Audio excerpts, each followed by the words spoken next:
Hi there, my name is Richard Petrie. I work with a lot of top professional sports people, a lot of top business people, and I want to cover something today which is it's an amazing little concept, little understanding that's going to help anyone achieve their goals a hell of a lot faster. So I just want you to think, has there ever been a time maybe you've set New Year's Eve goals, resolutions, and you decided you were going to achieve this goal and you found a month later you hadn't done anything for it? Or maybe you tried to lose some weight. A lot of people tried to do that, and you started on a course of trying to do it, and you found you couldn't do it. Maybe you're going to try and get fit. Maybe you're going to try and make more money, something like that. So you have a goal, and then it's almost like your habits or your old ways of thinking have stopped you achieving it. So what I'm going to show you very quickly is why that happens and what you can do about it, and this will make a massive difference in helping you achieve and get what you want to do. Okay, first off, we just need to take this, look at this whiteboard, and I'm just going to take the lid off here, and I want you to imagine that your mind is like an iceberg, and there's the water,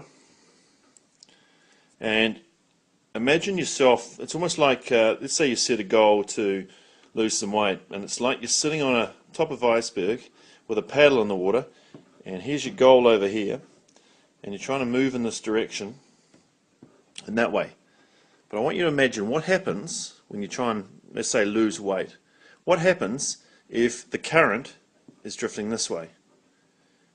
Okay, now chances are ultimately you're going to move away from your target, right? So what's going on? I mean, what's this analogy, and how does it help us understand trying to achieve goals? Well, I just want you to look at, there's two parts to this iceberg here. There's the top bit up here, and just want you to imagine this is like your conscious mind, okay? And then down below is like your subconscious. And we all know we've got a conscious mind and a subconscious mind, but most people aren't particularly familiar with this part down below the waterline. We're all pretty well aware of this and how that operates, and most people try and convince themselves to achieve goals by using logic and reason. But we're not particularly well trained at how to influence this part of the brain. And the problem is, if this part's not going in line with where you want to go, you might take a few paddle strokes in this direction, but ultimately you're going to end up going this way. So the question is, how do you communicate with the subconscious part of the mind? Down here, how do we get the arrows turning around and going back the other direction? Well, the secret is, these two parts of the brain speak a different language. And as I said up here, this part understands logic and reason, but unfortunately if you try and speak logic and reason to this part of the brain, it won't understand. It's like speaking to a Frenchman in English. He won't understand, and he'll carry on going in the same direction he's always doing. The secret to communicating with this part of the brain is to speak the language it understands, and then it works on images and emotions. So there's an impact. These images have an effect on emotions, and emotions have an effect on the images. So sometimes if you've ever seen a scary movie and got scared, even though you know they're just pretending, it's not real, it's just pretending, then you'll still end up getting scared. And you might decide to turn the TV off for 10 minutes or go make a cup of tea because you're being scared, even though logically you know they're just pretending. Because this part of the brain does not understand the difference between what's real and what's imagined.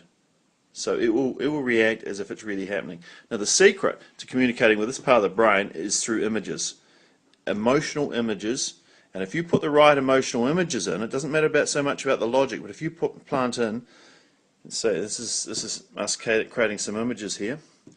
If you slot in the right emotional images, then you can start to redirect this part of the brain in any direction you want to. And the secret is, that's why visualization works so well. That's why meditation can work well. But if you're slotting in pictures here into this part of the brain, it'll start to reshape this and move it in any direction you want to go. Now, the problem is, most people aren't particularly good at visualization. And that's why it's really handy if you can have a tool that'll help you make it easy for you.